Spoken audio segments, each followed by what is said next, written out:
ചേച്ചി നരമ്പ് മുറിച്ച് കിടക്കുന്നു, ഓടി വാന്നും പറഞ്ഞുകൊണ്ട് എന്നെ വിളിക്കുന്നത്. അപ്പം നമ്മൾ കാണുന്നില്ല, കമന്ന് കിടക്കുമായിരുന്നു. അതുകൊണ്ട് കൈ മാത്രം ഇങ്ങനെ അവിടെ മുറിഞ്ഞിരിക്കുന്നു പറഞ്ഞുകൊണ്ടാണ് നമ്മളെ വിളിക്കുന്നത്. എത്ര ഒഴിഞ്ഞു പോകാൻ പറഞ്ഞാലും പോവത്തില്ല, നിന്നെ കൊന്നിട്ടേ പോത്തോളം എന്നാ പറയുന്നത്. ഒരു ഫോൺ വാങ്ങിച്ച്, അത് EMI എങ്ങാണ്ടിട്ടാ ഫോൺ വാങ്ങിച്ചത്. അത് പിറ്റേ ദിവസം എങ്ങാണ്ട് എറിഞ്ഞ് പൊട്ടിച്ച് കളഞ്ഞ്. വണ്ടി കൊടുക്കത്തില്ല, ഡ്രസ്സുകളെല്ലാം ഇവിടെ എടുത്ത് പൂട്ടി വെച്ചേക്കുക, ഒരു സാധനവും കൊടുക്കത്തില്ല.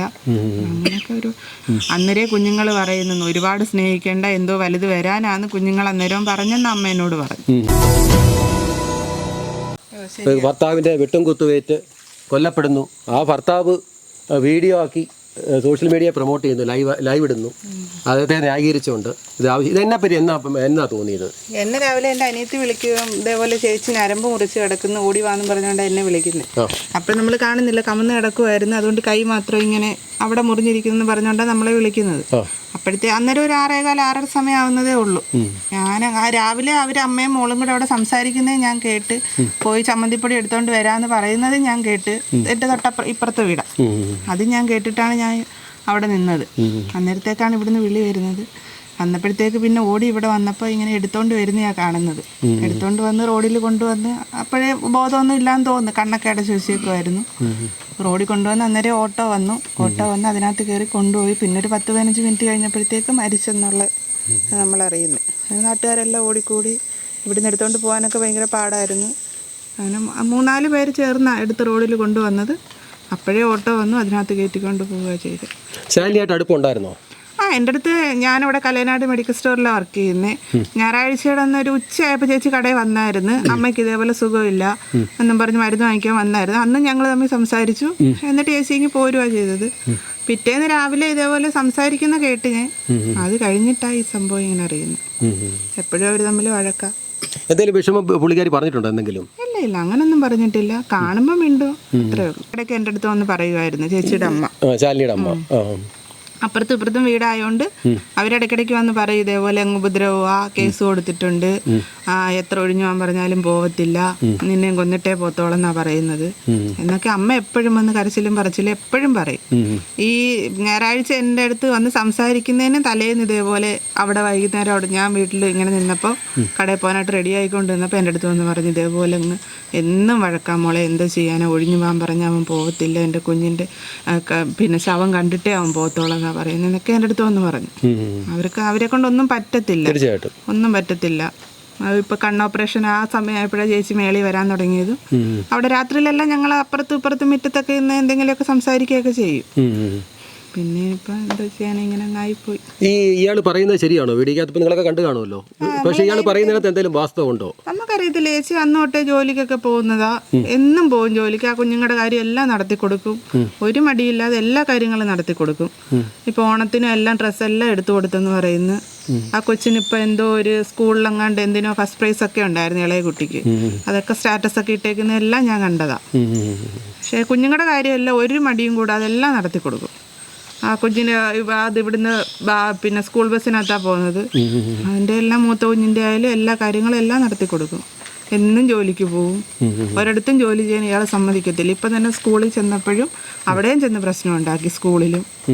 അങ്ങനെ പിന്നെ ഒരു ഗതിയില്ലാതെ കേസ് കൊടുക്കുകയും എല്ലാം ചെയ്തത്. ഒരുപാട് കേസുണ്ടെന്ന് തോന്നുന്നു പോലീസ് സ്റ്റേഷനിൽ ഇവർ തമ്മിലുള്ളത്. എത്ര ആയാലും ഒരു ഫോൺ എങ്ങാണ്ട് വാങ്ങിച്ചെന്നൊക്കെ അമ്മ എൻ്റെ അടുത്ത് വന്ന് പറഞ്ഞായിരുന്നു. ഒരു ഫോൺ വാങ്ങിച്ച്, അത് EMI എങ്ങാണ്ടിട്ടാ ഫോൺ വാങ്ങിച്ചത്. അത് പിറ്റേ ദിവസം എങ്ങാണ്ട് എറിഞ്ഞ് പൊട്ടിച്ച് കളഞ്ഞ്, ഉപയോഗിക്കണ്ടെന്നും പറഞ്ഞുകൊണ്ട്. വണ്ടി കൊടുക്കത്തില്ല, ഡ്രസ്സുകളെല്ലാം ഇവിടെ എടുത്ത് പൂട്ടി വെച്ചേക്കുക, ഒരു സാധനവും കൊടുക്കത്തില്ല. അങ്ങനെയൊക്കെ ഒരു എന്തെങ്കിലും പിന്നെ കഴിക്കാൻ തന്നെ എന്തെങ്കിലും ഉണ്ടാക്കി വെച്ചാൽ അതെല്ലാം എടുത്ത് നശിപ്പിച്ച് കളയും. അങ്ങനെ ഭയങ്കര ഉപദ്രവമായിരുന്നു. അയാളെ കണ്ടാൽ നമുക്കൊരു സൈക്കോ എന്ന് തോന്നുമോ? കണ്ട ഒരു കുഴപ്പവും ഇല്ലാത്ത ഒരാളാ. നമ്മുടെ അടുത്തൊന്നും അങ്ങനെ മിണ്ടത്തില്ലെങ്കിലും കടയിലൊക്കെ വരുമ്പോഴായാലും അന്ന് നമ്മുടെ അടുത്ത് കാര്യം പറയും, നമ്മളത് എടുത്തു കൊടുക്കും. ഒരു കുഴപ്പമില്ല, നമ്മളോടൊന്നും അപമര്യാദയായിട്ട് ഒന്നും സംസാരിക്കത്തുമില്ല, ഒരു പ്രശ്നവുമില്ല. എവിടെയെങ്കിലും വെച്ച് കാണുമ്പോൾ ഇങ്ങനെ ചിരിക്കുകയൊക്കെ ചെയ്യും. അല്ലാതെ ഒരു സൈക്കോ അങ്ങനൊന്നും ഉള്ള ഒരാളല്ല. ഈ പള്ളിയിലെ കാര്യങ്ങൾക്കൊക്കെ നേതൃത്വം കൊടുക്കുന്നു എന്നൊക്കെ പറയുന്നു.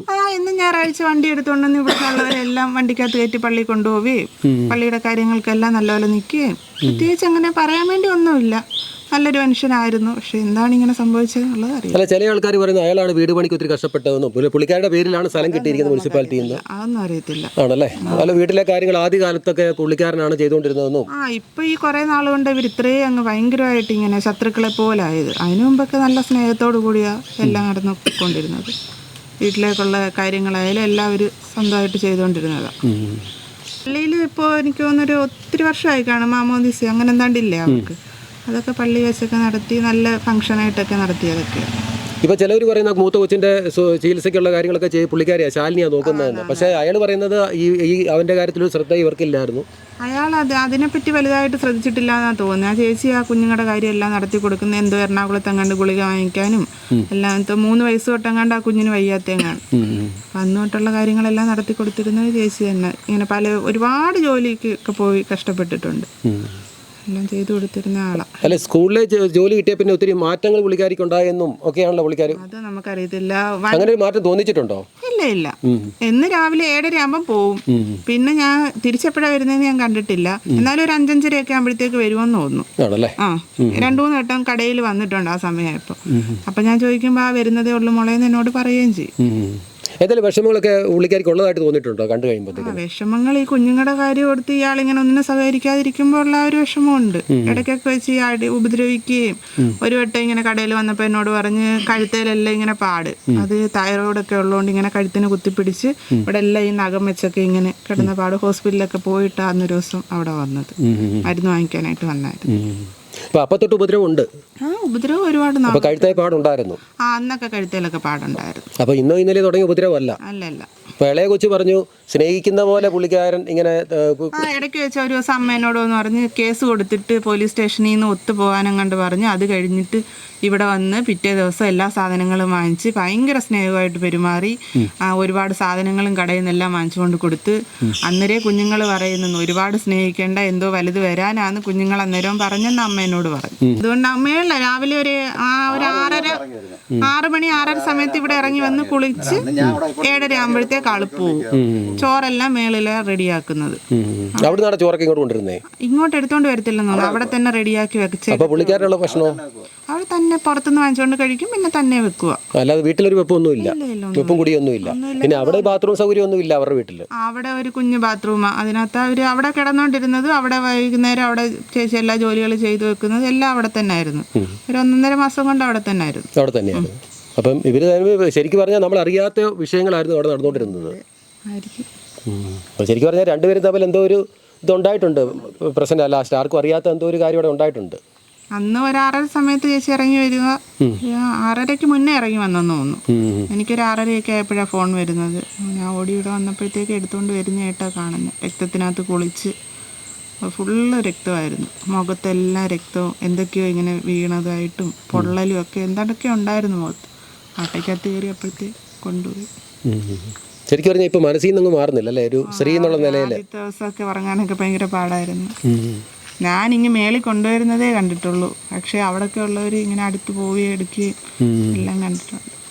ഈ രാഷ്ട്രീയ പ്രവർത്തനമൊക്കെ ഉണ്ടെന്ന് പുള്ളിക്കാരിക്ക് ഉണ്ടായെന്നൊക്കെ പറയുന്നല്ലോ. DMK-ക്കകത്തൊക്കെ ഈ അണ്ണനെ കൊണ്ട് ചേർത്തേന്നൊക്കെയാ പറയുന്നത്. ആ അമ്മയാ പറയുന്നത് അണ്ണനെ കൊണ്ട് ചേർത്ത്. പക്ഷെ പിന്നെ പോകാനൊന്നും സമ്മതിക്കത്തൊന്നുമില്ലായിരുന്നു. അപ്പോൾ പുള്ളിക്കാരൻ തന്നെ പറയുന്നു ഇനി പോകണ്ടെന്ന് പറയും. പുള്ളിക്കാരൻ കൊണ്ട് ചേർത്ത് പുള്ളിക്കാരെ കൊണ്ടുപോയി. ഇവിടെ ഉള്ളവരെയൊക്കെ പുള്ളിക്കാർ കൊണ്ടുപോകുന്ന പറഞ്ഞത്, കാരണം ആനുകൂല്യം മേടിക്കാനും ഒക്കെ. ചേച്ചി അണ്ണൻ തന്നെ കൊണ്ട് ചേർത്തെന്നാ പറയുന്നത്. പിന്നെ പോകാനും സമ്മതിക്കത്തില്ല. അവിടെ പോയി കഴിഞ്ഞാൽ അവിടെ പ്രശ്നം. അങ്ങനെ പോവണ്ട ജോലിക്കൊന്നും പോവണ്ട, വീട്ടിൽ ഇരുന്നാൽ മതി എന്നുള്ള. പക്ഷെ കുഞ്ഞുങ്ങളുടെ കാര്യം കൊണ്ട് ഇറങ്ങി ജോലിക്ക് പോവായിരുന്നു. കൂടുതൽ വാർത്തകളും വിശേഷങ്ങളും നിങ്ങൾക്ക് ലഭിക്കാൻ കേരളീയം ന്യൂസ് സബ്സ്ക്രൈബ് ചെയ്യുക. കൂടെ ബെൽ ബട്ടണും അമർത്തുക.